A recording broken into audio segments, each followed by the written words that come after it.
I don't know if that recorded or not, so I'm going to start again. So it's hard to make any video today that is apolitical just because of where we are in the election cycle, so I'm just going to talk about working in the city. And hopefully the phone mount doesn't let go again. But I am going to buy a GoPro. It's necessary because this little suction cup mount is driving me nuts. So yeah, working in the city, man, it's a lot different than working on any of these rural jobs because the big thing you have to do is get out of the lane of travel with the truck to unload it, bare minimum. It's not always possible, but it is necessary. So that requires a little more coordination at minimum.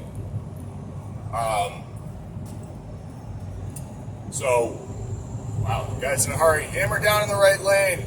You're going to get there so much faster. And everyone's stopping. Yeah, trying to get ahead in the city. Just grab a lane and stick with it. Get ready to stop, honestly. So, what was I saying? Yeah, so doing a lot of work in Somerville lately, and honestly, that's worse than being in Boston proper. You know, you go to Dorchester, Jamaica Plain, Roslindale, Roxbury, all these, they're basically extensions of Boston. It's not so much that they are Boston, but they might as well be, realistically. I've been a few places in the country, and I would say, you know, Boston's rather unique. What do you call it? You call it a sprawling metropolis.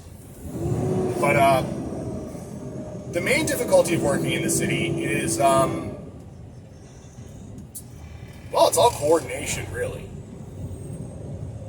Do they know I'm coming? Do they have a place to put the stock I'm bringing? I can bring a full truckload and just wind up stacking it straight up. A lot of the difficulties they're just job site related because what everyone's trying to do in the city is make the largest amount of rentable or sellable space possible in the building. So frequently what you'll have is a ground floor garage. And sometimes they'll use a steel superstructure to support that. And sometimes the steel superstructure will be too low for my equipment to get into, which means frequently wind up pushing the load into the bottom there. So it's really, there's a lot of unique challenges to working in the city. It can be both stressful and annoying, but it can also be very rewarding when you encounter a new challenge you have not seen before, and using the skills at your disposal, you're able to overcome that and do something that's both in the best interest of the customers and the company, so that I continue to work and they continue to use us for their building material needs. All right, go ahead, Ryder. Seems like you want this lane, so go ahead and grab it. Grab it, get there, go on now. So, yeah, no, the other problem of operating in the city is, you know, you're going to have a higher cost operation because as you can see right now, just traffic. So, the thing about a truck is whether the truck's loaded or empty. Let me see if I can hit the dial here and see what my current fuel economy is. Stand by, stand by, stand by. And we're looking at 6.2 miles to the gallon. Well, that's not exactly cheap as far as fuel goes. And the thing is, when you're in traffic like this, you're burning more fuel. It's less bang for your buck. You know, when you're stopping and idling, that fuel economy metric goes down over time. So yeah, man, it's a unique situation with unique challenges, and honestly, I enjoy it. I do. When you're swinging around 48-foot E-wood in the city, man, and everything goes all right, despite all the hurdles that were placed in your way, there's a sense of satisfaction in that, because there's a lot of ways that can go wrong. And the thing about engineered wood is it's E-wood, engineered wood. It's not electronic wood. It's what they call it. It always has a code. Oh, dude, Nissan, come on, dude. Yeah. So I often rant about people being in the left lane and trying to get over to the right lane at about 150 feet. You'll see a lot of that. And that's the other downside of working in the city, is, I have a little hypothesis here that when you get too many people in one place, it recreates historical patterns of scarcity, and people they stop operating in the best interest of all parties involved, and only operate in their own best interest, and you see that in traffic patterns. Because you'll see this here now, everyone's trying to vie for their best position. And what they should be doing is thinking ahead and having a plan to where's my exit, what lane do I want to be in as early as possible to get there, and that's where I am. I'm in the lane I need to be in to hit my exit, to be in the proper lane as long as possible. So have fun watching what I'm doing, because this is what it is. This is Boston. So we're getting off at Mass Ave here. We're going to go Molina Cast to Washington, and we're heading to Roslindale. I won't say more than that, because something about the lumber industry is that different lumber yards will try and poach customers from other lumber yards. So that's all you need to know. We're going to see the general scheme. That guy in the United Rental truck is actually doing something very illegal, and that's not very grown up for a CDL driver. All the four-wheelers do improper and illegal stuff all the time. The point of being in a truck is you're supposed to be above that, but I can see how somebody would get frustrated and wind up doing what that guy just did, because you get cut off all the time in a truck. It's constant. It really is. You've got to have your head on a swivel, because there's probably a car somewhere around you that's about to do something stupid because they're in a hurry, which is rather unfortunate. But this is the nature of the beast and the name of the game. And it's also why truck drivers tend to drop dead at like 57. There's stress. Oh yeah, making a left and right hand lane, very creative. But, it's at some, great, hell yeah, we're stopping again. So there's something to be said for fight or flight reactions in a modern context. How long have we had automo cars? Well, probably about 100 and some years, man. And we've gone from putt-putt Model Ts that were cool as freight but didn't go very fast. Those things were pretty well built, especially for the day. To now we've got trucks, like my truck can be loaded up to 77,000 pounds and it can easily go 70 miles an hour. It could go 75, it's covered at 70 because of the state we operate in. You need that extra 5 miles an hour to get away from bad drivers. You should never go 75. Jeez, it's freaking rattling like hell. This is... Let me reach over and open and shut the door over here, because I'm sure that's very annoying for you, the listener. Let's see if that's better. I had to plug a tire yesterday. I had a screw go all the way through. And truck tires, it takes a pretty beefy screw to actually pierce it. You'll wind up with nails and screws in your tires all the time on job sites. It's pretty rare that they actually work their way through that it actually creates a leak. And when there is a leak in your tire and your tire runs at 110 psi, if you have a leaking tire and you don't notice it, you're either deaf or not paying attention, like realistically. So I spent about an hour yesterday trying to get the screw out of the tire, because screws don't like to come out of rubber. This guy, dude. Okay. Yeah, you're doing all the wrong things. Anyways. Herrick Rentals, whatever they are. So I personally, when I see, you see the four-wheelers do it all the time. I don't know if you can see the Lexus in front right there that just cut across somewhere you're not supposed to cut across. Oh, everyone does it. That doesn't make it right. And so I said this wasn't supposed to be about politics, but I had a very interesting exchange on the internet in the YouTube comments with some libertarian folks. And I might have said this before, I might say it again. See, that was nice. That guy actually waved. He didn't use a turn signal, but he did wave. So, libertarian ideas. Wow. So, this in a nutshell, we have rules. We have rules for how traffic should work, and clearly they're not really being obeyed here. So if we want, taxis. Taxis are the best, aren't they? So, here we go. We're moving again. I couldn't get past him. That stinks. So when you have rules about traffic, what happens is, generally, everyone obeys the rules until you reach critical mass, which I would call critical asshole mass, and Suffolk County Sheriff. Fucking cool, man. Really? Well, this is a perfect way to show my example. Get cut off by a sheriff's truck. Oh, okay. So this makes more sense. That appears to be a disabled vehicle. The joys of working in the city. This couldn't be going any better. So, yep, that makes more sense. Yep. So that explains a lot of the congestion there. Hoo-wee. So yeah, libertarian ideas. I like them a lot. They sound great on paper. But when you witness how people actually behave in society and expect everyone to put the best interest of the greater good ahead of their own short-term personal well-being, well, that seems to manifest itself repeatedly as not being true.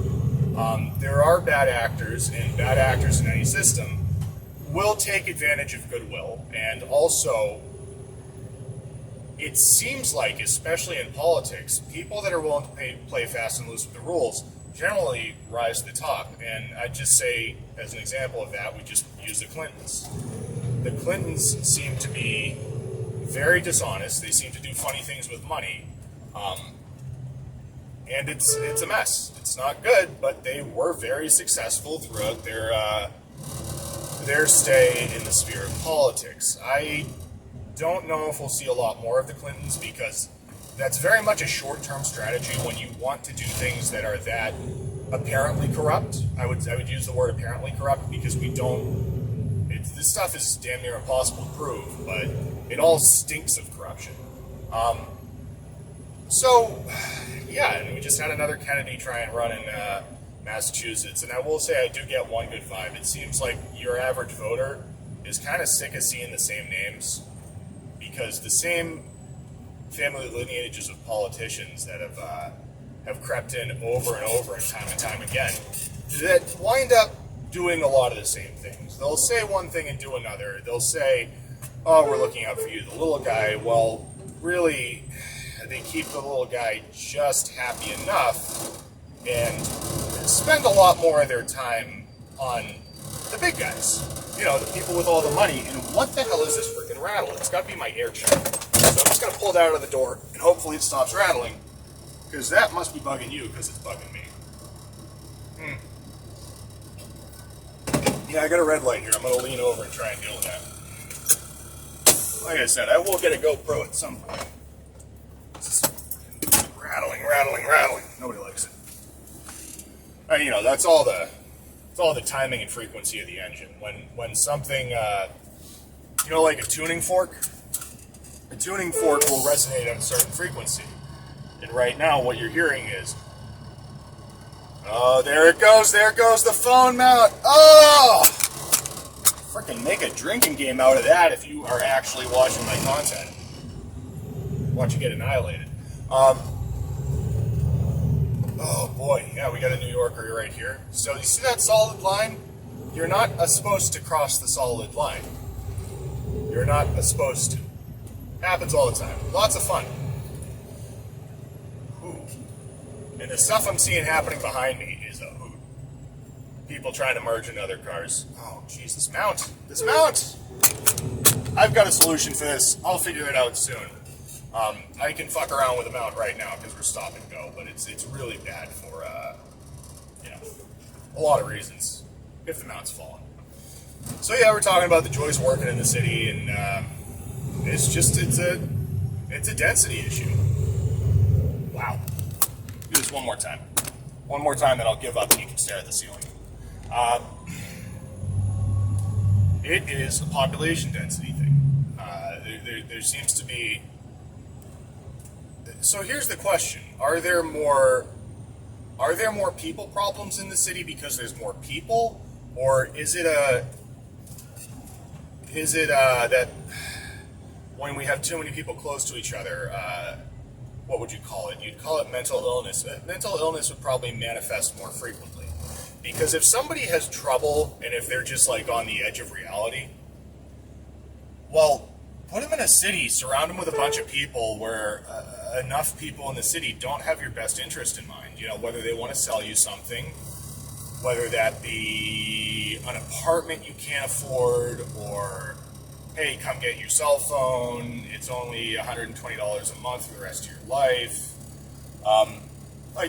We all kind of need these things to operate, but we're all also being sold, like, the best version of it. Last time, I'm using a company phone right now, but the last phone I bought was $200. I went to Best Buy, I said, I want this phone, it seems to have enough processing power for me, I don't need the newest one. If you get the newest one, it's obsolete in 2 years anyways. This is just what it is. So, people will go on and on about consumerism, and do you know what the solution to rampant consumerism is? An informed consumer. Right? That's what it is. And nobody likes... let me rephrase that. A lot of people don't like the personal agency and buyer beware arguments, but they are the most true arguments in my view.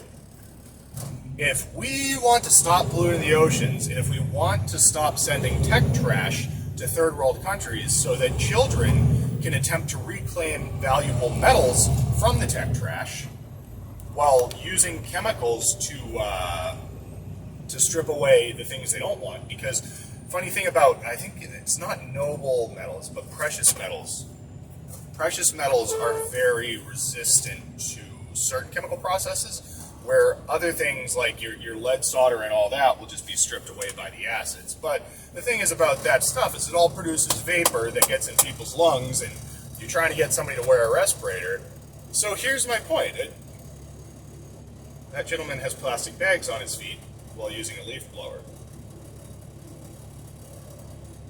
I don't know if that's strange or not. Maybe there's some logic there I'm not seeing.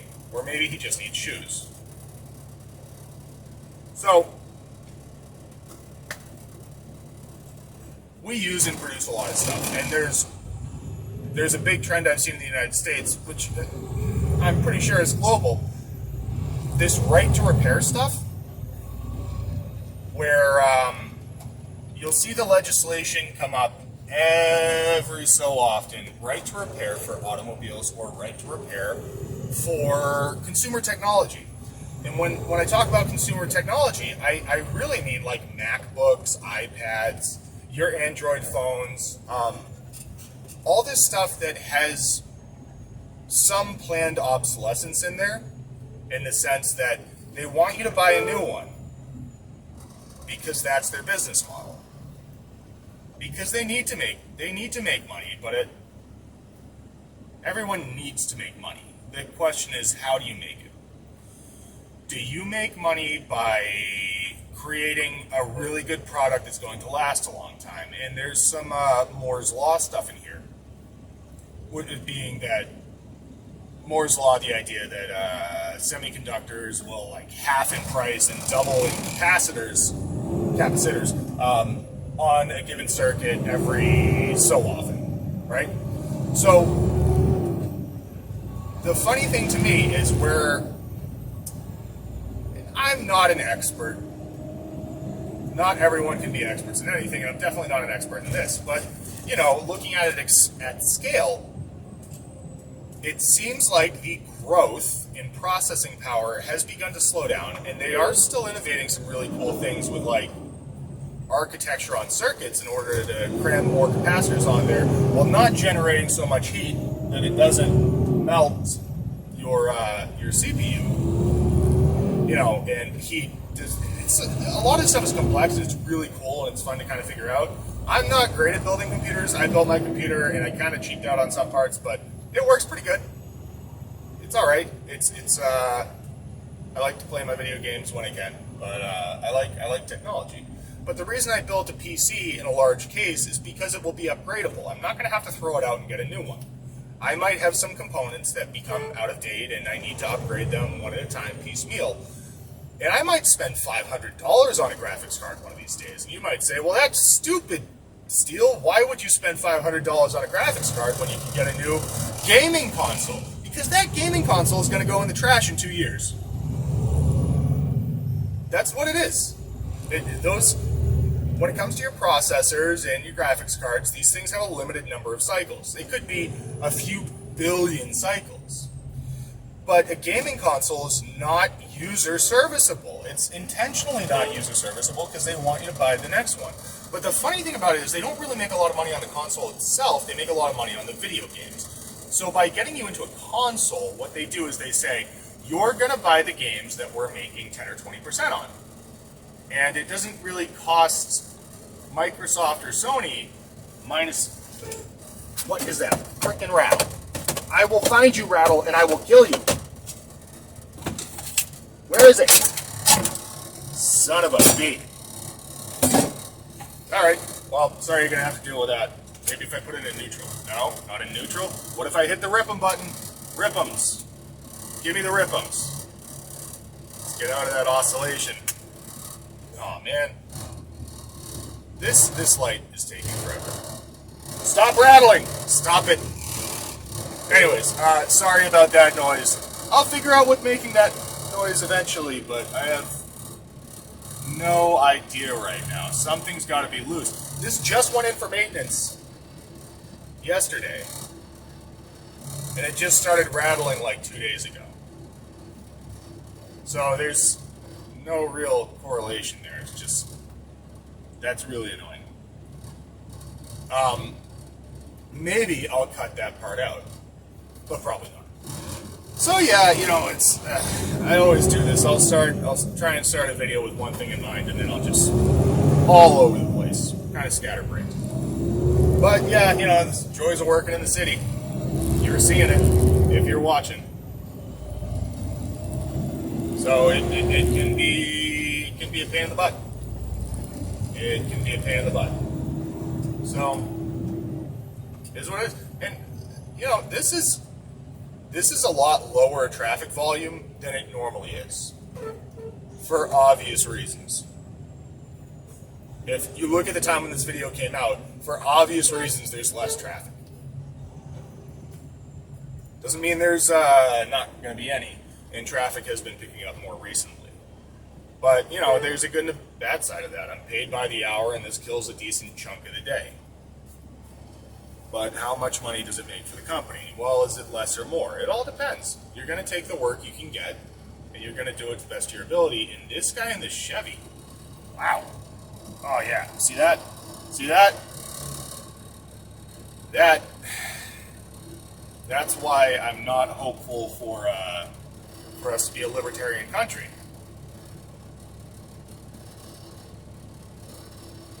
Right there.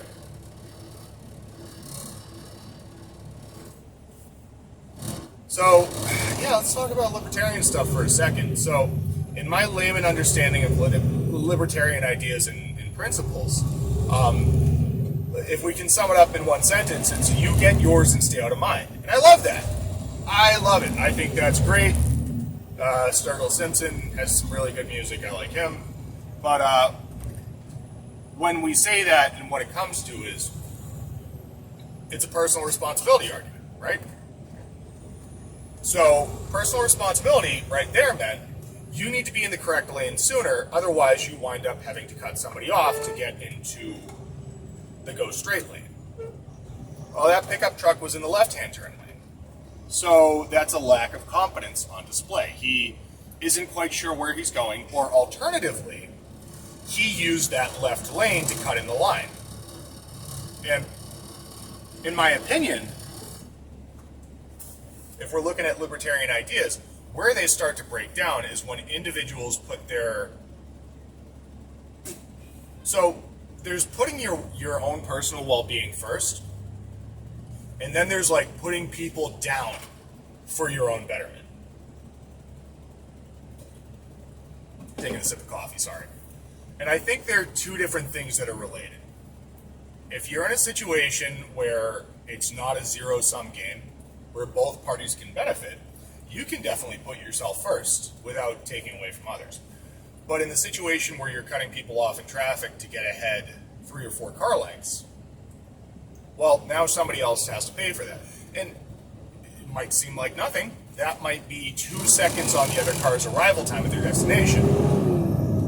But when enough people are doing that in traffic, it leads to traffic jams, it leads to, everything is going to cost more now. And you might say, how? That doesn't make any sense. Well, it makes a lot of sense.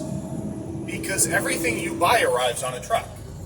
And trucks use fuel, and I'm receiving a phone call.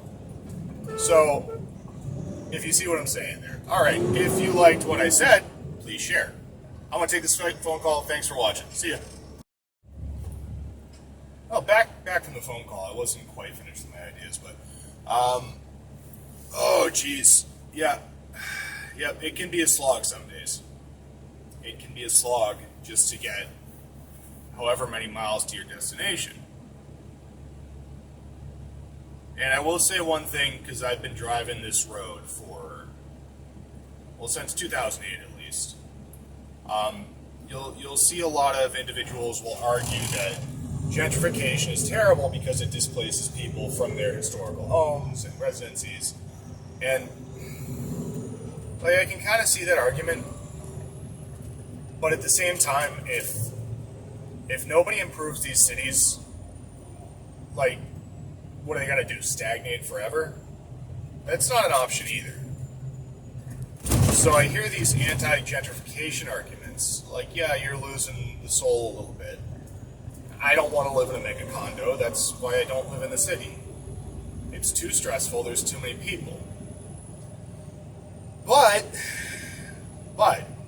when it comes to young Americans joining the workforce that are limited in what they can do, what gentrification is good for is it creates a lot of low-skill entry-level jobs. You're working at a fancy restaurant that makes tiny portions and has high profit margins, and you can kind of learn the ways of the world through business if the area is up and coming, because a lot of people with money will move there with disposable income that want to do the things that the city has to offer, which is culture, nightlife, all that stuff. And and the downside of that is your Soto Sopas. You ever watch South Park?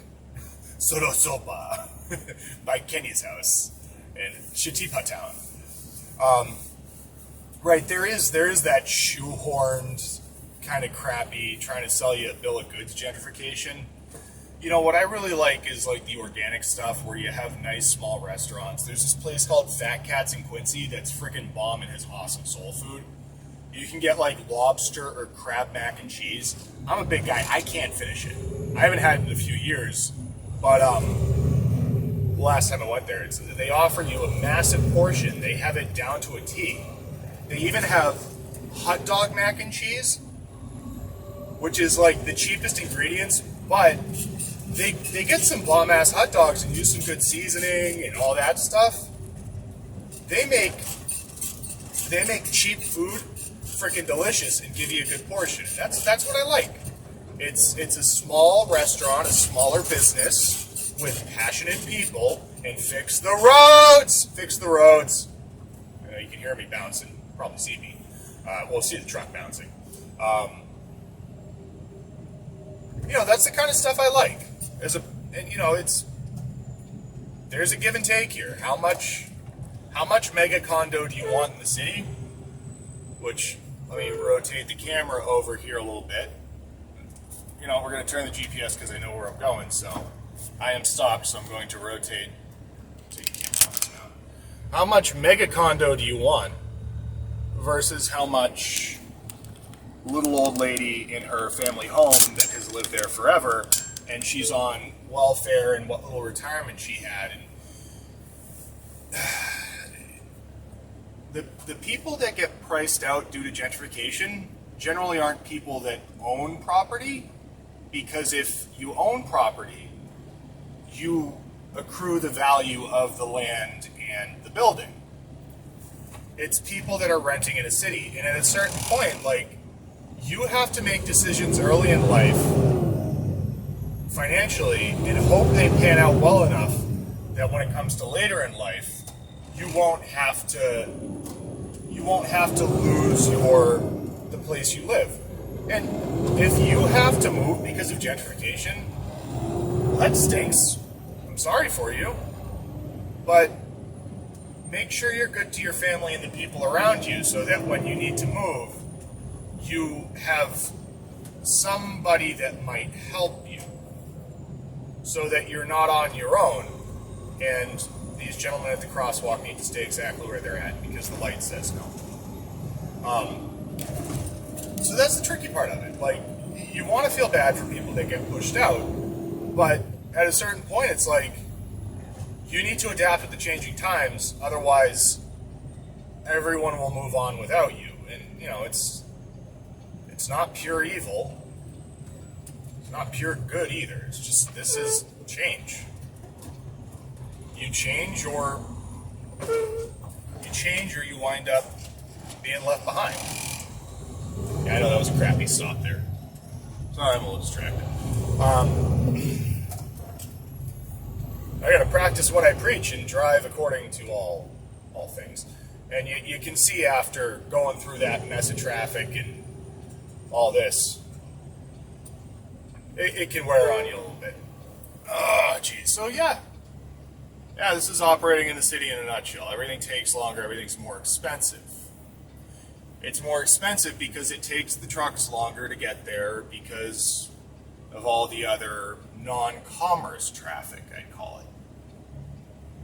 These people may be going to work. They may be doing this or that. It might be tourists, like we see a Florida plate right there. This is a weird time for tourism, if you ask me. But it seems to me so frequent you'll see like arguments on Twitter like, landlord isn't a job. You've never been a landlord, have you? It's a lot of work. And it's a lot of dealing with sometimes petty stuff. And sometimes legit stuff that sounds like petty stuff. Oh, it's cold in here. Yes, the house is from the 1800s. I understand it's cold in here. I pay the oil bill. But troubleshooting things, trying to make things work so that you make your tenants happy enough that they want to continue to live there and pay rent, there's a lot to that. So I know I brushed over a lot of topics here. If you found this interesting, once again, then drop a comment. If there's something you'd like to hear about, you can really only talk about my experience, but I enjoy talking to the camera sometimes. You spend enough time in the truck alone. That's what you gotta do. All right, I gotta bounce. Thanks for listening. Share if you thought it was good. Something like that. All right, later, y'all. Oh no! Stop Zoom. There we go. Anyways, I dealt with the rattle. It was a can that was rattling on something metal, which was very annoying. So I forgot to mention something, which is a big part of that is wrong. You're wrong. Anyways, yes, talking about short-term, long-term strategy stuff. Cut off the truck, works short-term, doesn't work long-term. So, yeah, what was I trying to say before I was distracted by all the joys of operating in the city? Yeah, he looked up at me as I drove by, like, yeah, I know I fucked up, but I'm in a hurry. So, yes, what was I saying? I know, three parts, put them all together, try and get a complete idea out there. The other thing that's tricky about operating in the city is I'm driving a straight truck, and I've got a 25-foot bed, and I've probably got, let's see, I've never really done the axle-to-axle, stem-to-stern measurement. It's not really that important, honestly. What's important is, can you operate the truck in any given environment? That's what's really important. You know, when the rubber meets the road, are you breaking expensive things, or are you able to conduct yourself and operate the equipment in a way that will not require frequent replacement of tires and rims or Priuses that get in the way. You see what I'm saying there? It's like the actual length of the truck, number-wise, is irrelevant as opposed to can it do what we're asking it to do, which is go to places and deliver things. So, big part of operating a vehicle this size in the city, besides people cutting you off in your blind spot, is does it fit on the roads? And I was talking a little bit about that earlier, but I kind of glazed over it by accident. And the thing about operating in Boston proper is a lot of the roads have been embiggened so that trucks are okay. It's not ideal, but it's okay. And when you get into these smaller, what do you call them? They're not suburbs, they're like, let's call them auxiliary city, where all the gentrification happens. That's where you run into roads in places that have not been modernized enough. Ipso facto, the big dig. I have no idea what that means. I'm using words outside of my scope. I like to do that sometimes. The big dig happened in Boston. It kind of fixed some things. It kind of made a lot of other messes. And, money and politics. We all know that story. But when you get out to Somerville and these other cities, these were cities that were made before the automobile. It's just a matter of fact, as it were. So they're pretty good for pedestrians. They're really good for bicycles. They're not great for trucks. And the reason they're not great for trucks is because the dimension of the city streets is not compatible with the wheelbase and turn radius of a fairly long straight truck. So very frequently, if you're driving the truck I'm driving, you wind up having to jump big granite curbs. And anytime you jump a curb in a truck like this, especially when you're loaded, you're taking a few hundred miles off the tire. You try and hit the curb at an optimal angle to not gouge big chunks of rubber out of it or compromise the sidewall of the tire. Because if you've ever had a catastrophic blowout, it's probably because at some point when you were in the landfill, you were driving through the mushy stuff and there was something in there that, pokey bits, sidewalls, not good. So, I just wanted to add that part in there. It'll probably wind up at the end of the video, because I am not so good at the video editing. Oh, that's what that says. It says fuck 12. Anyways, that's relevant here. It's not. Stop getting your political opinions from Twitter. Stop. Yeah, politics. Politics stinks. The city, it's not good or bad. It's just the city. It's different. It's different than more rural areas. And it can be a nightmare some days. And I will say, I do miss the traffic patterns that were present during the thing with the words that we can't say on the YouTube. I'm sure that's changed, but it was nice when there was less traffic. And it is a good thing to say that we're getting back to the status quo traffic patterns, because it means more people are going to work, which means we can stop writing ourselves checks from the future, so hopefully we don't bankrupt this great nation. There is something to be said for the resiliency of capitalism, but also you can only take out so much debt and so many loans before that becomes unsustainable. What happens when the debt comes due? We all watched Game of Thrones and the Iron Bank that they used to finance the wars, but Lannisters pay their debts. You have to pay your debts on time. We all do. The government has to pay their debts on time. And the government might get more leeway, but it's solely based off faith in any given system. If a bank or anyone that holds debt against the government has faith that that government will continue to exist and pay interest, they're not going to call in the debt. But when any institution loses faith in the people that hold debt to be able to repay that debt, that's when things get nasty.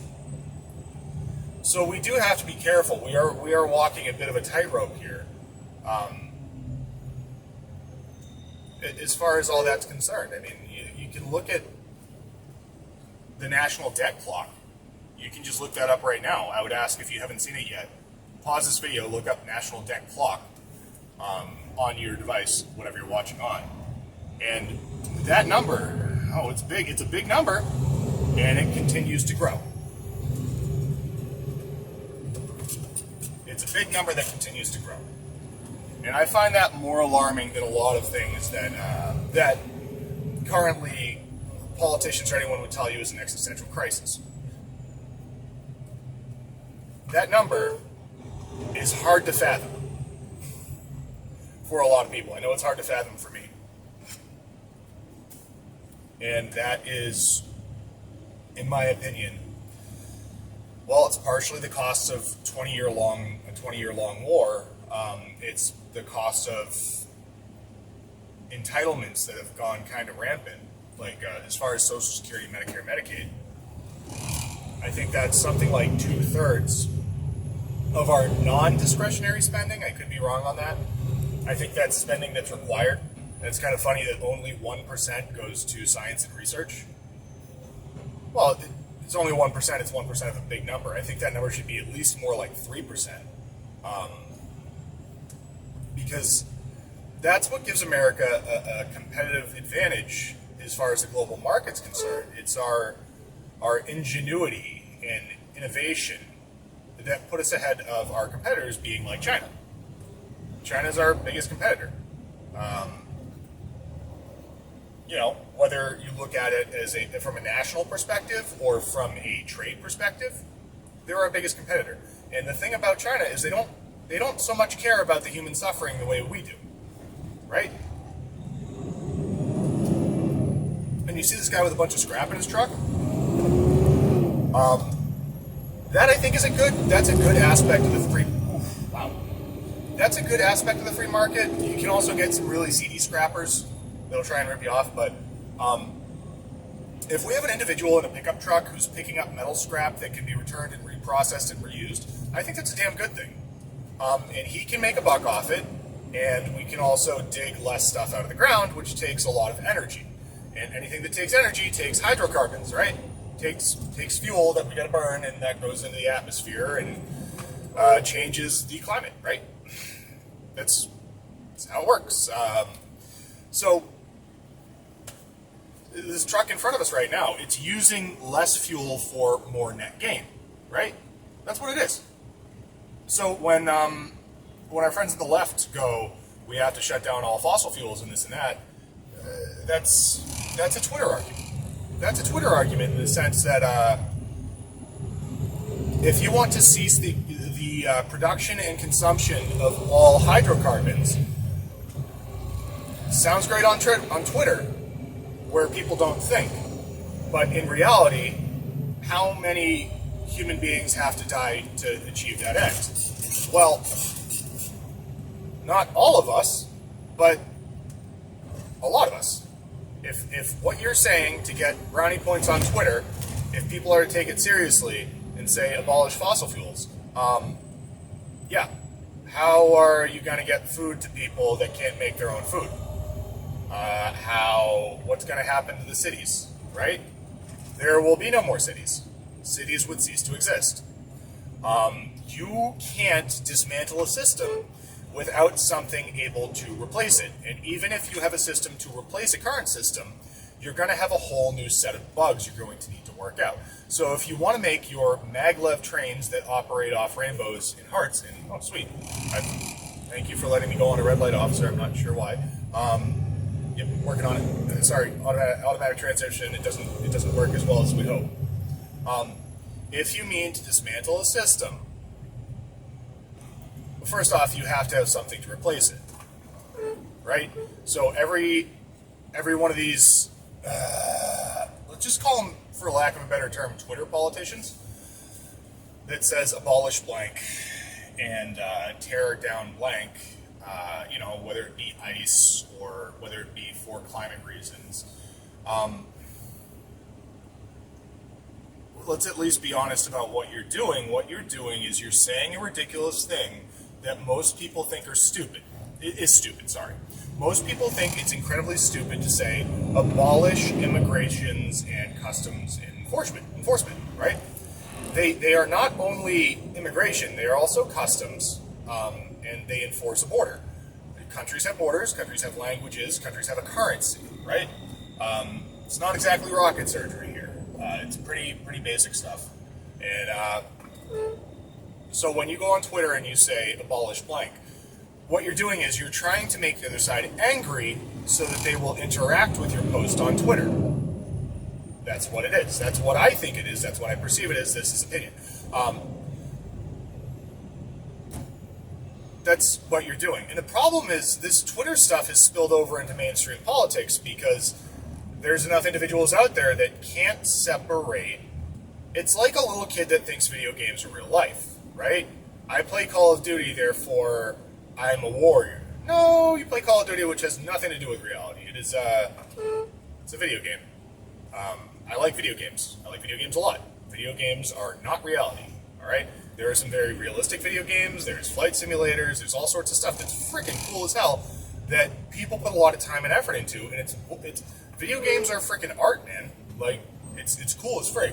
But art is not really reality. So, what was I saying here? Yeah, right? As far as the Twitter politicians, right? The thing is, it's not a few individuals that take Twitter seriously now. It's even the Speaker of the House, Potosi, right? Nancy Potosi, I think that's her name. She's become a Twitter politician in her elitist ivory tower that is California. California that is always on fire and has rampant homelessness and duty in the streets and all that. It's because they're making policy on poorly thought out arguments made by people that don't really have a background in anything, which you might say right now, what do I know? I'm just a stupid truck driver. Well, okay, sure. I'm not very credentialed to talk about many things, but I can at least look at something and try and give an objective answer. It's at least embarrassing. It's at least embarrassing to the country. And you can make the same criticism of Donald Trump. It's totally apt. And I keep talking about politics because we're in an election cycle. What else is there to talk about but how ridiculous our leaders are?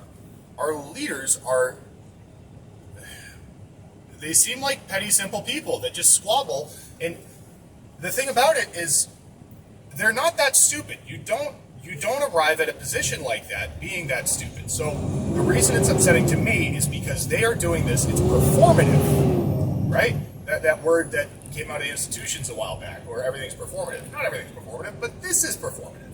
This is performative in the sense that politicians are doing this for attention and to draw attention away from the real problems that they have created, right? Do you see what I'm saying there? Whenever, I did a video a while back talking about Governor Barker's flavored tobacco ban, which was, in my opinion, a re-election move, right?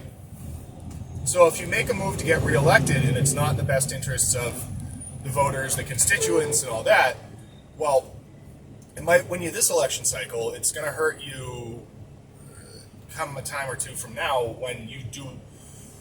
So the thing is, especially about tobacco, it might be a small percentage of the population that uses it, which I'm part of. And it's definitely bad for you. It has negative long-term health outcomes.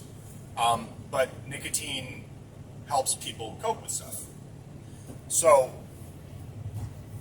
let's say, just for the sake of argument, let's throw a number out there. Let's say 5 to 7% of people use flavored tobacco. Made up number, right?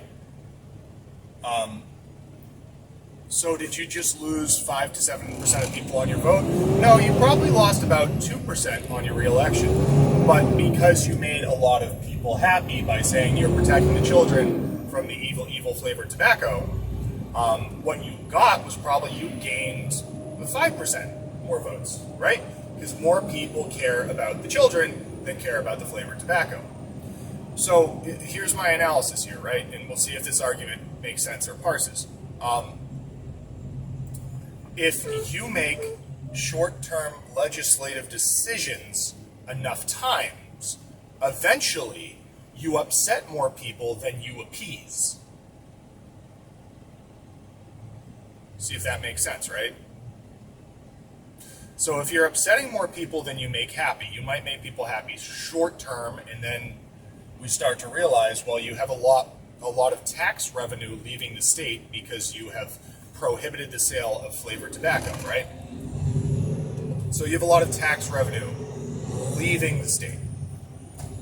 So now you need to increase taxes elsewhere to make up for that. And at a certain point, what you do is you push purchasing out of your state.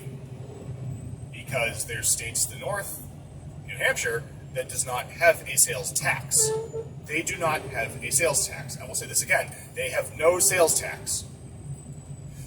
So at the point where you make it more convenient and economically viable for more of your residents of your state to go over the border and purchase there as opposed to purchasing in your state due to overregulation or, prohibition, then you wind up with a case where people start to like New Hampshire more and people start to leave your state, right? Does that make sense? I think that makes sense. And I think we see that in California. I think California has too many politicians that think they know what's best for the people, and they tell the people to shut up, they're stupid, and just continue to mismanage things into oblivion because they don't understand human nature and incentive structures. They think they can just make a rule and everyone will just go along with that rule, right? So I talked about libertarian stuff earlier on when I was recording this, because there's the way we see people act in society, given the rules of the road, and they don't act within the rules of the road. As soon as you reach critical asshole mass, critical mass being asshole drivers, which is why we're known as massholes when we drive, that's when people stop obeying the rules of the road, right? I'm trying to come back around here to support my argument. I think they call that steel manning. And I'm going to get lost in the woods again. I always do that when I'm talking about something. So my observations, like as far as California goes, I don't live there, and I don't wish to ever live there. If I move away from the city and away from the metropolitan area, which I don't really live in now, I live in a more rural suburb area, but I'd rather move like even further away than that. I want to go somewhere with less busybodies and more freedom. And that's why I want the Libertarian Party to be a thing so badly. I very much like the political structure of New Hampshire in their representative government because they have more, I think this is correct, they have more representatives per capita than many states combined. They have a really good, strong representative government, and they have low taxation, and New Hampshire's kind of a little Wild Westy, and it's very Wild Westy for the Northeast. So I'm looking at that. I'm also thinking long term, how about Arkansas? I like Arkansas. I like it for geographical reasons, right? I like it because of the land and it's flat.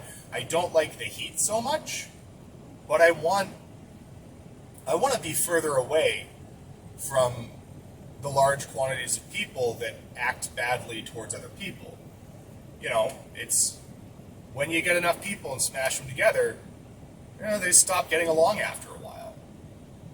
Whether it be for political reasons or for scarcity reasons. I don't know. Yeah, that was a bit of a rant. If I put all these things together, this is going to be a long video. So I'm going to have to play with the video and see if it's any good, and then I'll upload it. And if you like it, you share it. Please share. If you like, share. If you don't like, leave a comment. All right. Thank you for watching. Sorry, I sound a little robotic today. I haven't eaten anything and I've only had coffee, so I'm operating on robot mode. That happens more days than you'd think with the traffic. You know, you can't really stop to eat, so you just keep going. Once again, I hope you've enjoyed the content. Hopefully all my speech came through fairly well on account of the noise of the truck. So, groovy. Have a good one, folks.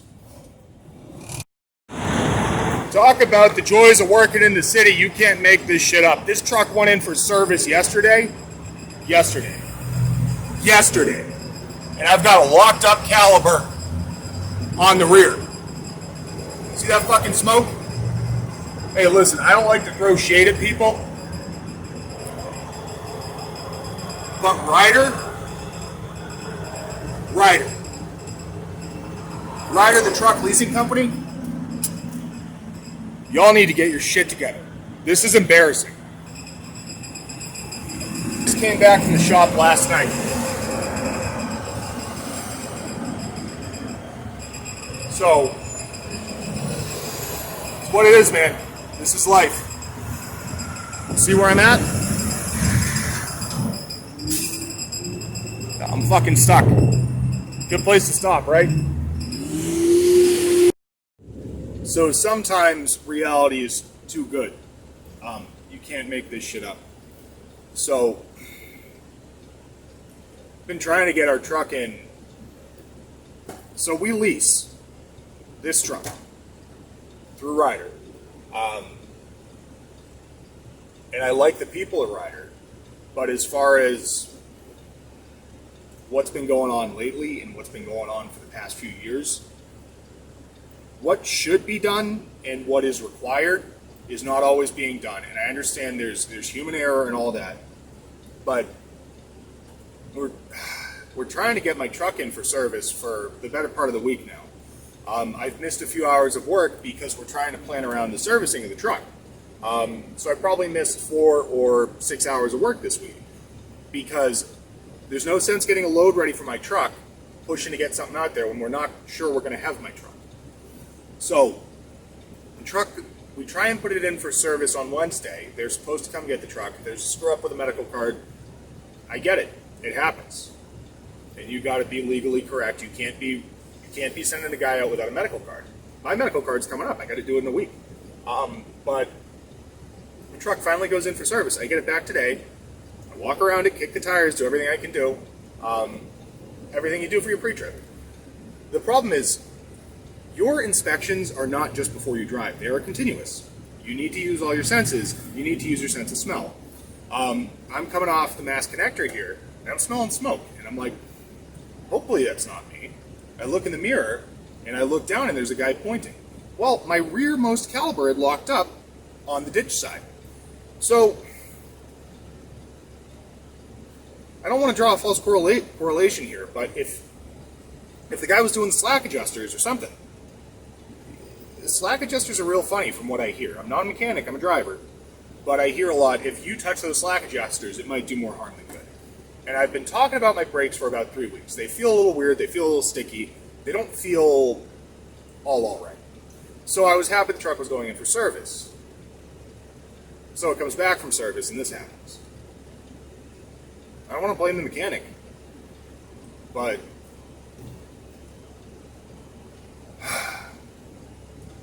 you need to pay qualified people to work at your company. That's what it is. You need to pay the money because this shit is freaking unacceptable. It's completely unacceptable. It's frustrating. It's bad for everyone's bottom line. If you want to save a buck in the short term, you're going to pay for it in the end. And it might have been paying for it by a less attentive driver not noticing his caliper was locked up until his tires caught fire. And you know where that would have happened? It would have happened in the fucking tunnel. Because that's where I was going. You know what happens when there's a truck fire in the tunnel? Bad things. Bad things. Potential loss of human life. Destruction, like, the financial cost and the potential cost of life, it's completely unacceptable. This is why you need to take care of your equipment. This is why when you lease through a company that says they're supposed to maintenance and do all that shit, like at what point should every company just have their own maintenance fleet so that they're accountable? Because how often can we pass the buck to somebody else that says they're going to do everything right? Like, I try and be as qualified and informed as I can be. No one person can know everything, and you can really only pull your slack adjusters on the front to see if they're in line. And the thing is about it, when you apply the brakes, you're going to know if your slack adjusters are out in the front, because that's a majority of your stopping power right there. You're going to feel it. They're going to bind up. They're going to pull one way or another. As far as the rears go, there's probably something I don't know that I could do to try and prevent that. But ultimately, it's like anything. You need to wait until something's obviously wrong in order to address it sometimes with vehicles. So it's not just your pre-trip, it's you got to pay attention as you're driving to what's going on with the vehicle. I'm literally, this is like, you can't make it up. I'm driving through Boston, I'm recording me talking to the camera about the joys of working in the city, and now that all the traffic is back, the joys are what they formerly were before COVID. And this is just another complicating factor. So I'm here waiting for a wrecker or a service truck that can get me rolling again. There's nothing else I can do. You know, I'm trying my best to be out of the lane of travel. You can see this. I got my flashers on, I got my four-ways on. Nothing else I can do. I'm dead in the freaking water, man.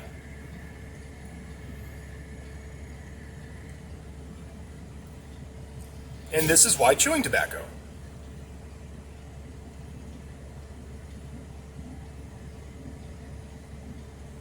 And you wonder why there's so many accidents with trucking, when, yes, it's a very competitive market. It's an extremely competitive job market, number one, and an extremely competitive market in the sense of freight. So you've got, everyone's competing. Lumber competes with other lumber on price and market price and all that, and service. How else can you be competitive? You try and do better than your competition, and you try and do better consistently.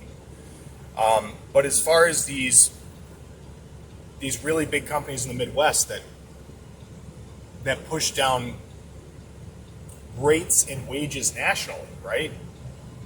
That's my perception on it. I could be completely wrong. I'm just one guy, but I try and listen to a lot of sources and try and figure out what's the deal. Why are truck drivers seemingly underpaid for their time? Well, like you say, the job is not exactly rocket surgery. It's not that complicated. Keep it between the lines. Don't sideswipe anything. Be careful of your tires on curbs. Don't break anything expensive. Keep the rubber side down. Same thing goes to when you're running equipment. There's a lot of paperwork and stuff involved in that. I know I'm pulling my hair out trying to make sure my hydraulic certificate and hoisting license is still good for the near future. Luckily, we got a 30-day extension. But there's a lot of moving parts, and there's a lot of stuff that falls off, whether it be the maintenance schedule or this or that. And the thing is, it's when do you catch it? When do you catch that your tire's blowing smoke? Do you catch it before you're in the tunnel, or do you catch it when you're in the tunnel? You know, I'm coming in, I'm recording the view in, and I got a disabled vehicle in the left lane on Mass Ave on the way in. That sucks. It holds up traffic. A sheriff went around and tried to do what he could do, and that's honestly outside of his lane. As far as the sheriffs are concerned, in the People's Republic of Massachusetts, sheriffs are basically in charge of correctional institutions. They're not in charge of traffic stops, but he did go out of his way to try and ease the flow of traffic, which, you know, I think that's a fine thing to do. That's fine. You know, I'll probably upload the video I did ranting at the camera separately from this, because this is another animal. But yeah, I know, it's a rant. It's just what it is. Stuck here on the side of the road. I'll probably be here for the next 30 minutes to an hour or so. And, you know, at some point, might as well shut the truck off.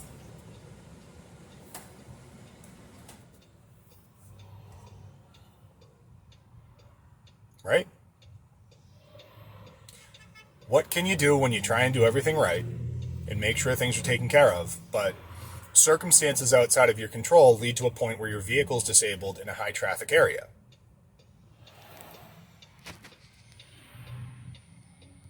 This is one of the...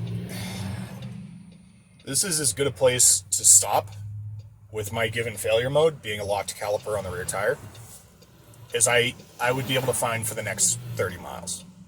If I were to drive around these roads, there would be nowhere better to stop. A wrecker can come in front of me, pull me if he has to, but ultimately the point would be to free up the brake caliper. And I'm going to have to wait a while anyways, because I'm going to have to wait for it to cool down. You couldn't see it on the camera, but I could feel the radiant heat. And this is what happens when it comes to truck fires. If you have a locked up caliper and you don't pay attention to it, tires burn. Tires burn for a long time, and they burn frickin' hot. And I'm going to say this again because I think it's important. I'm going to turn the camera around again. You see that? You see all that traffic going into the tunnel there? I'd just like you to take a second to imagine if I had a tire fire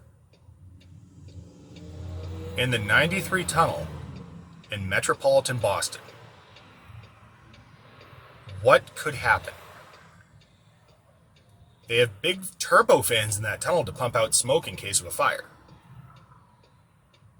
That doesn't mean that somebody won't get distracted and have another accident.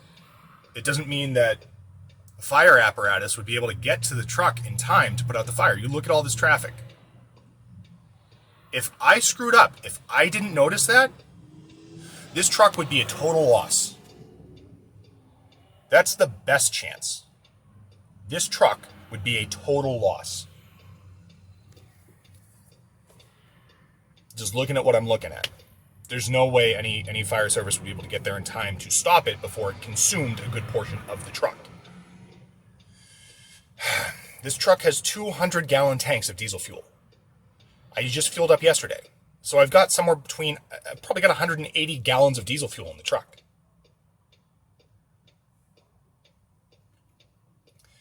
In a tunnel made of concrete, which is basically, it's like an oven.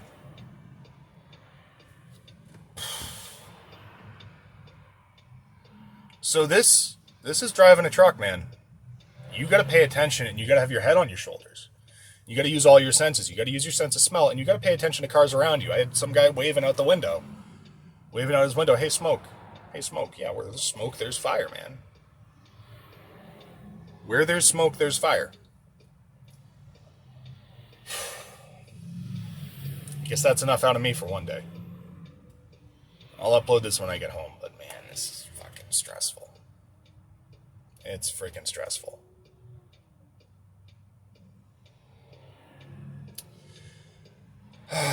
Conduct your due diligence, always. The day you slip, the day you aren't paying attention, the day you're just phoning it in, that's the day that you or your company will pay a grave price for it. And that will affect your future earnings and well-being and ability to take care of your family and provide for them and for yourself.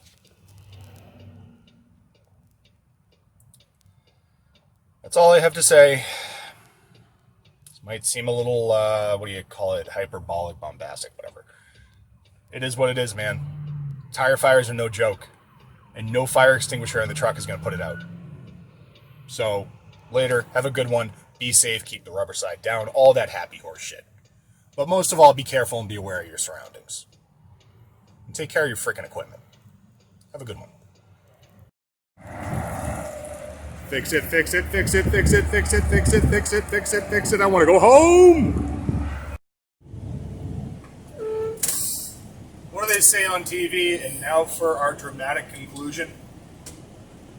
So, Ryder came out. We got it addressed. It's not 100% fixed, but we have a pretty good idea what the problem is.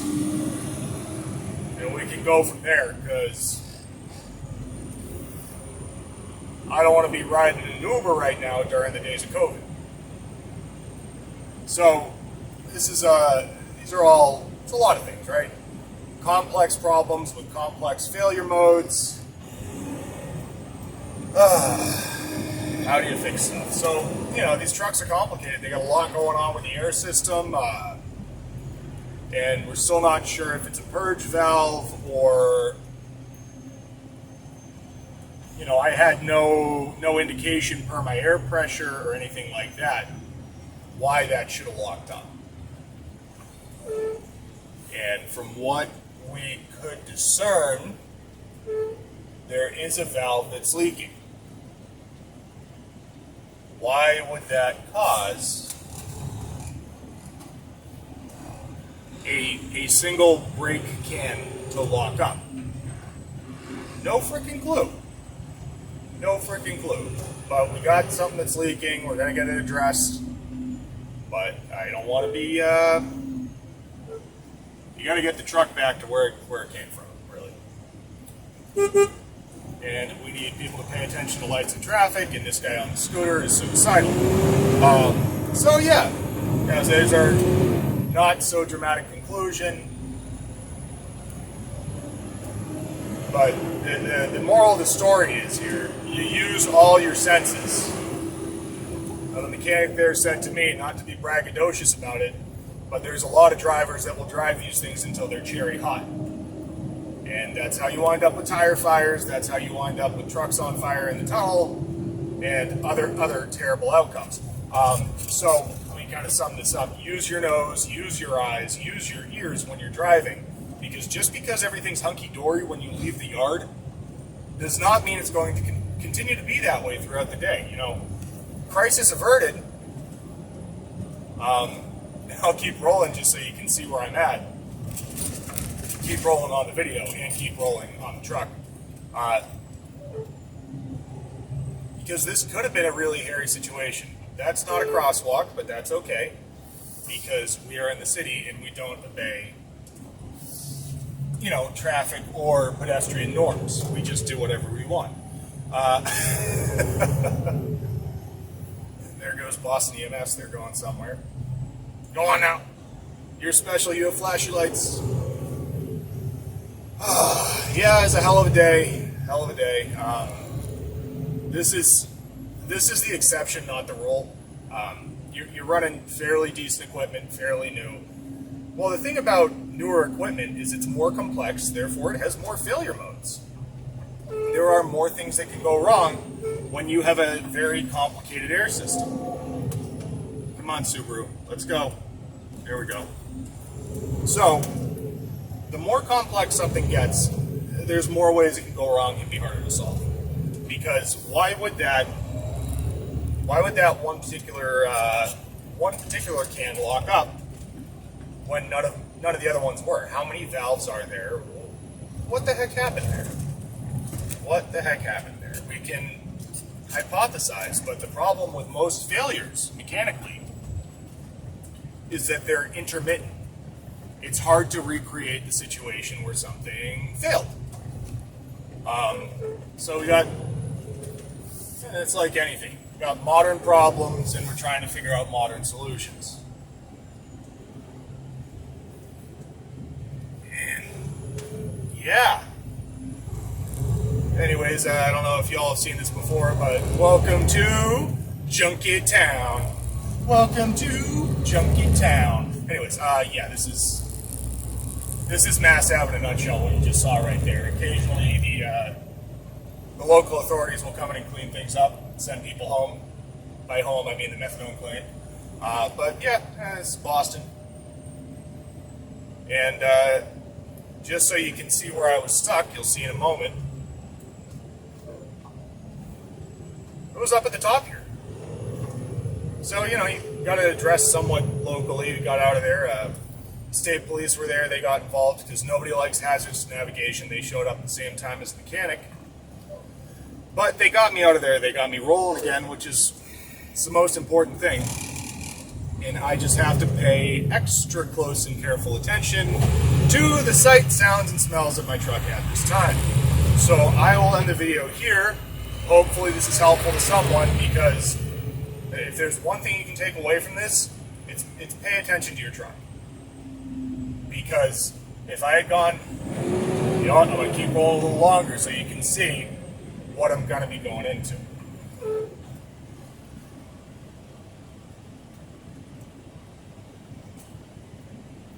So I'm looking at my gauges, I'm looking at my brake application pressure. I'm only at about, wow, that's about 7 PSI on the brake right now. That's nothing. And the mechanic that was pulling the truck out and spinning it around for me even said, yeah, these brakes are a little funky. They are a little funky. They're more complicated than the brakes ever were, I don't know, in the history of trucks. I mean, I haven't driven a lot of different trucks, but I drove an old Mack 10-wheeler a while back. All right, let's see if somebody does stupid. Yep, there you go. Good job. Don't worry about the nose of the truck. Just cut your corner as hard as you can. Don't worry about maintaining your lane, you fool. So just so you get what I'm saying here, if that caliper had, once again, completely freaking illegal, but whatever, it doesn't matter. Fuck the rules. Fuck the rules of the road. They don't matter to you because you're an electric vehicle. You're saving the world. You see this here? This is what it's going to be like all the way through the tunnel. Stop and go. And if I have a locked up brake in the tunnel, that's it, man. That's bad. That's a bad day. So the whole point of this video series is so you can learn from my mistakes so that hopefully you don't repeat them. But sometimes things go wrong that are unavoidable, and it's how you react to them. How do you react when things go wrong? Because things go wrong sometimes. Hopefully not all the time, but when they go wrong, you need to start making decisions and phone calls in order to mitigate what could be a very bad outcome. You know what I'm saying? Like, tire fires, they're no joke. They are no freaking joke. I don't know if you've ever seen one. I'm sure there's video on the interweb somewhere, but they're really freaking bad. This whatever synthetic rubber we use to make tires, it burns at a very high temperature, and it just keeps burning. You're not putting that out with a fire extinguisher. You need copious amounts of water. So yeah, try and keep the video short, but I feel like I got a lot to say. Hopefully you enjoyed it. If you enjoyed it, share. Do the share thing. Share it. All right. Fun in the city. Fun in the city. All right, thanks for watching. Have a good one, and goodbye. Well, screw it, because today's the gift that keeps on giving. I'll keep going on this subject. So as you can see, COVID traffic is no longer a thing. COVID traffic being a lack of traffic. Let's talk a little bit more about the subject and what really went wrong here. Because like I said earlier, the truck was in for preventative maintenance last night.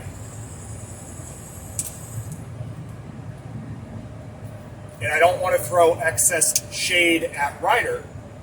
I don't want to just be a dick and blame other people. These are strange times, these are difficult times, and we're all trying to manage complex problems in a changing environment.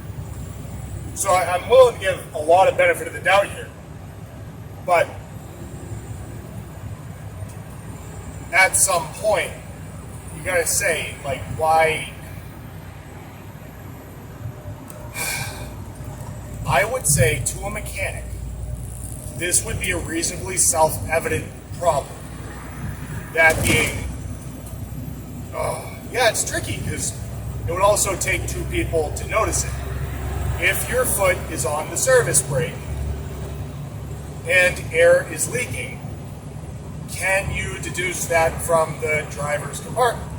Well, no. No, you can't, because if I could, I would have.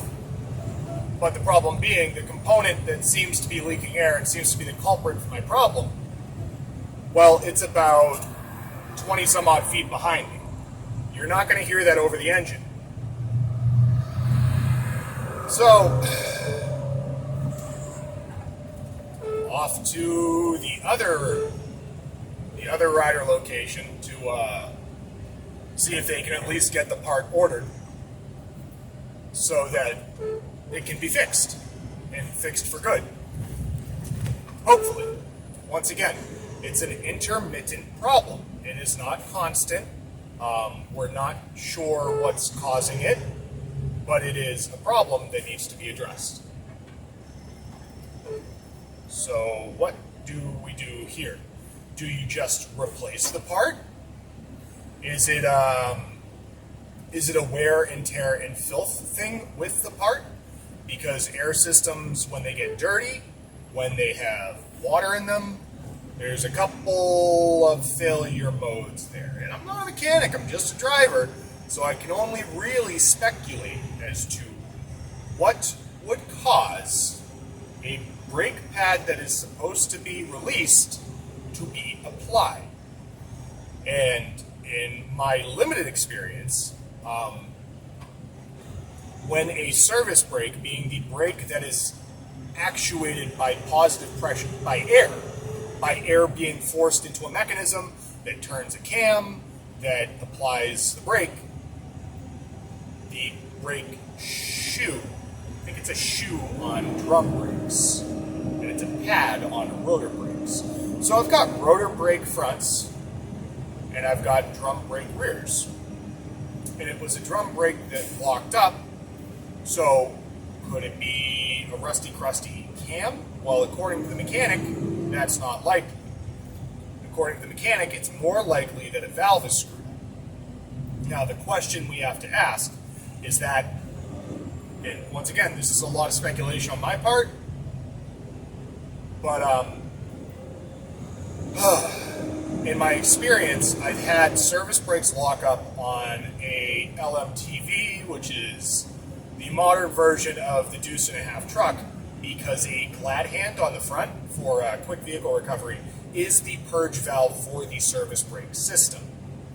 So to let the air out of the system in order for the brake to release after the pressure is applied, there is a purge valve.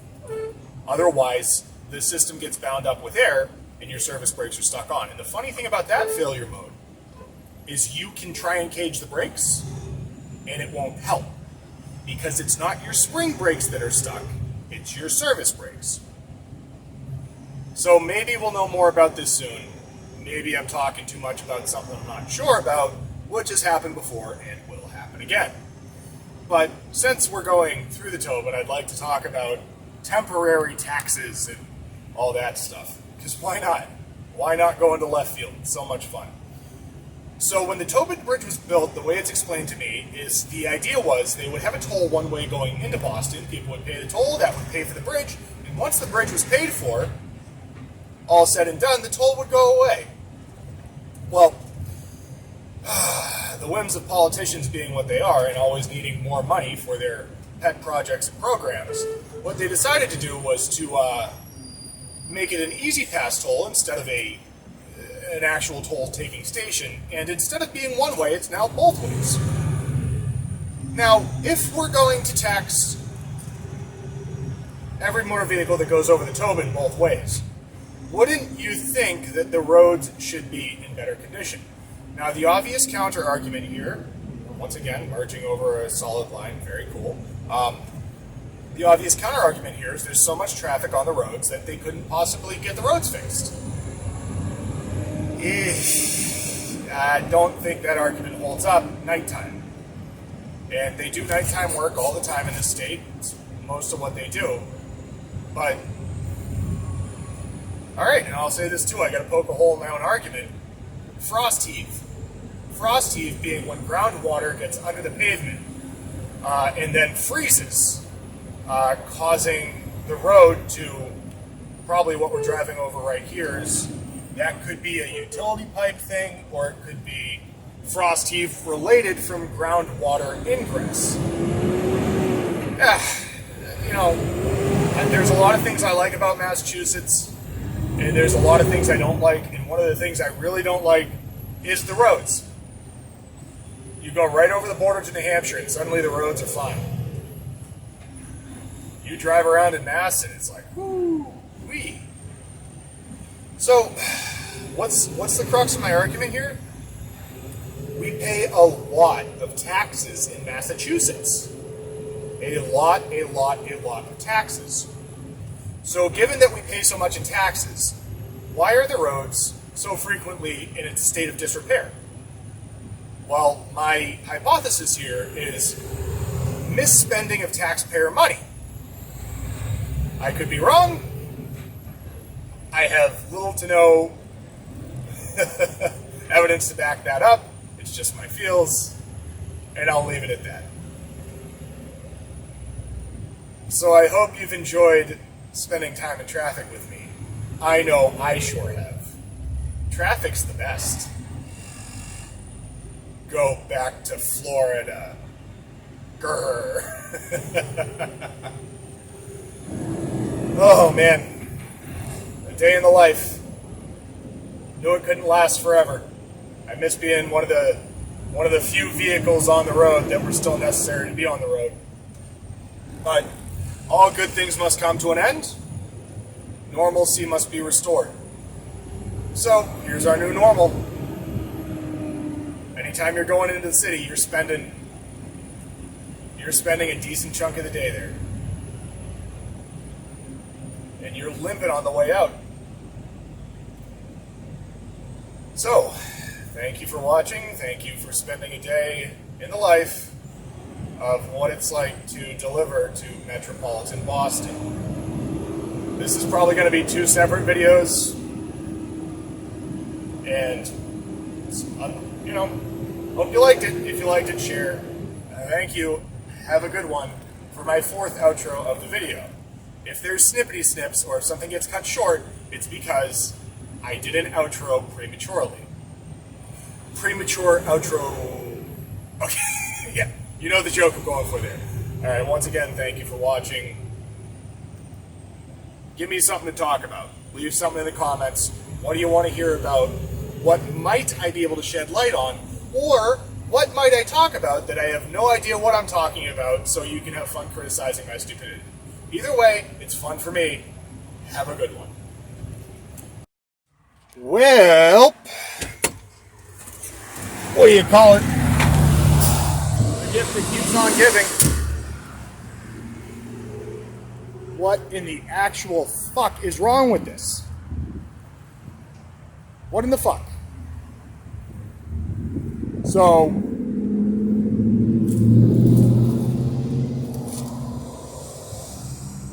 man, fucking great, right? Well, we'll sit here, wait for it to cool down, and whatever the fuck... Dude.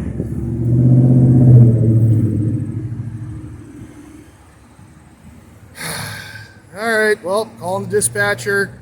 I almost made it to Peabody. I made it out of the bad traffic.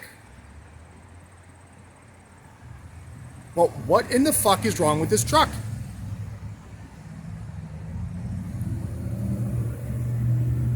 What are we gonna do? Just throw parts at it till it works? Shit, man.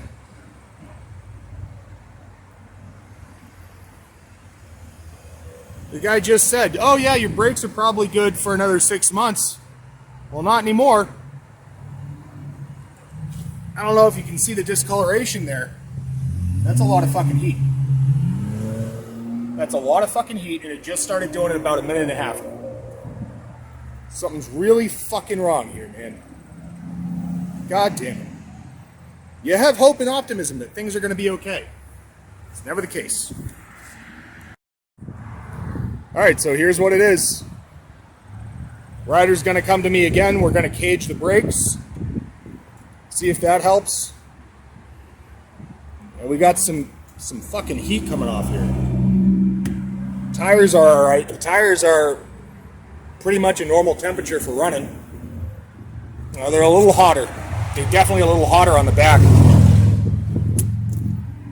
Honestly, I'd be stupid to touch the rim right now. But this is when things go wrong, man.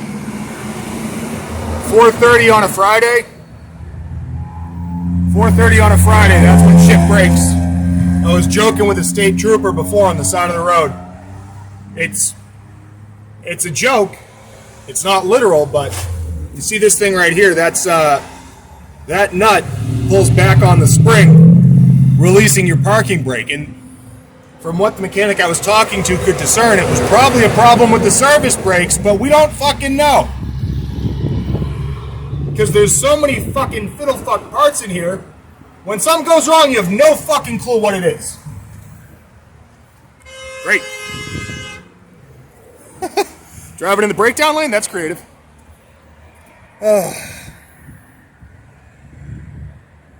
Oh, the joys of working in the city. I'm going to throw out some cones. Hi, folks. I'm here chilling, waiting to be rescued by a mechanic. And that will probably be a separate video from this. It'll be a fun one. But since I have a moment, I'm just here on the side of the road, enjoying the scenery. I wanted to talk about something that's been bugging me, and that is people that are firmly ideological, whether it be left, right, or libertarian, that refuse to talk to the other side. I was trying to think about the best way to put this out there. So, one of my favorite internet personalities is Michael Malice. I think he's great, and I think as far as any internet personality I listen to, it's always going to be... Turn the air off. See if the audio quality is any better. As far as a person I listen to on the internet, there's one factor to whether or not I will listen to them. Are they being honest? Are they being honest with themselves? And are they being honest with the viewer? So, this has been a weird week for work because of maintenance stuff with my truck. I had a little time off, and it was my birthday the other day, so I bought a bottle of whiskey, and I'm like, I don't have to go to bed super early because I don't have to be at work super early. So I go on and play some video games, and I wind up talking to somebody that I was playing video games with in a random Discord. And his political ideas were very hard to line up. He was a university student, and he had some very interesting takes on things, maybe borderline Marxism. So why is that important to the conversation? Because also that night, I posted something stupid on Michael Malice's video. I did a YouTube comment. YouTube comments, they're the best, right? So I posted, it was kind of a shit post. Hashtag Unity 2020 until the Libertarian Party gives us a viable candidate. Yep. That went over like a fart in church. I got 5 angry comments back, and one of them saying, they're more likely to associate with Marxists than this or that. And here's my point. If somebody is into the bad ideas of Marxism, because Marxism is the motherlode of all bad ideas. It really is. You just look at the history and look at the outcome surrounding it. If you believe that Marxism is a solution to the problems of today, you are either stupid or severely misled. I'm sorry to say that. That's how I feel. Can't change how I feel, and I gotta be honest to myself and to the viewer. So if you believe that Marxist ideas, being redistribution of wealth, equality of outcome, all this stuff, it's been talked about, what's the word for that? Ad absurdum? Whatever. It's been talked about a lot on the internet by people smarter than me. There's a lot of people smarter than me. Doesn't mean I don't get to talk. It's the internet. Everyone gets to talk. So the reason that the comment stuck out to me is... Okay, camera's still there. The whole point of what I'm saying here is, if we can't talk to the people with bad ideas, how are we supposed to convince them their ideas are bad? This is the argument that's been coming from conservatives for quite some time. College campuses, freedom of speech, this and that. And there's a lot of good people doing good work about it. So here's my thesis statement here, whatever you call it. If you encounter someone that seems to be going down the rabbit hole of bad ideas, take the time and talk to them. Be honest to yourself, be honest to them, listen to what they have to say, and be open to hearing what they have to say. That way you can get how they truly feel out of them. and perhaps prevent them from going down a road where they whip themselves up into a political frenzy, associate with some far-left militant group, and think the correct solution, or their perceived reality, is that everyone's out to get them. There's armies of evil Trump supporters. I don't know if you've been paying attention to the news, but there are people out there today that have gone completely insane and think that a viable solution to the current political squabbles in our country are violent. I'm going to say that again. If you think violence is a solution to politics you don't like, you are either stupid or woefully misinformed. This is not complicated. If you choose to be violent to achieve political ends, there's no hope for you. It's the definition of terrorism. Get your head out of your ass and use your words like an adult. Shame on you. Shame. Shame. Shame. That's my quick PSA. Words, not violence. That is all, folks. Thanks for listening. All right, there's two sayings that stick out in my mind. And that's, the simplest solution is most commonly the correct. So, after all that smoking and pissing and moaning, it seemed to be a slack adjuster. That's all it was. Slack adjuster was out of play. The gentleman that had it for service had tried to fixify it, but it was just a little too tight. And I talked to him. He's a good guy.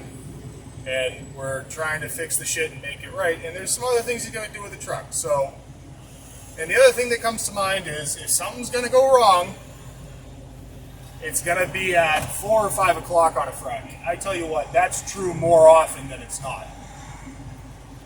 So, for all the speculating I did earlier as to what may be wrong with this, and all the speculating that myself and the other mechanic did, it seems to be, at this time, that it was just a little too tight on that slack adjuster. And, yep, love this transmission. Coming through, folks. Excuse me, pardon me. I don't have time to wait for nobody. So it is what it is. Trucks today, they aren't getting any simpler. They're only getting more complicated, which means more failure modes. And this slack adjuster thing, it ain't new to me, it ain't new to him. This has been a thing for 10 years. You try and fix them and they wound up being worse for the wear. But the reason he had, the mechanic that was working on this yesterday had adjusted them to begin with was because they were out of adjustment.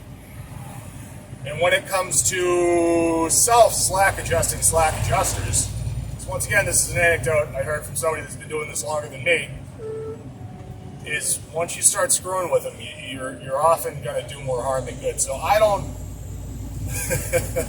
like I said, I'm a driver, not a mechanic. I don't pretend to know, I can only speculate.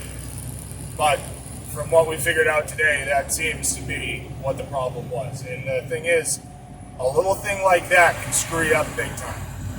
So, let me sum this up the best way I can. I did a run that should have taken 3 hours. I left for it at about 11:30 in the morning.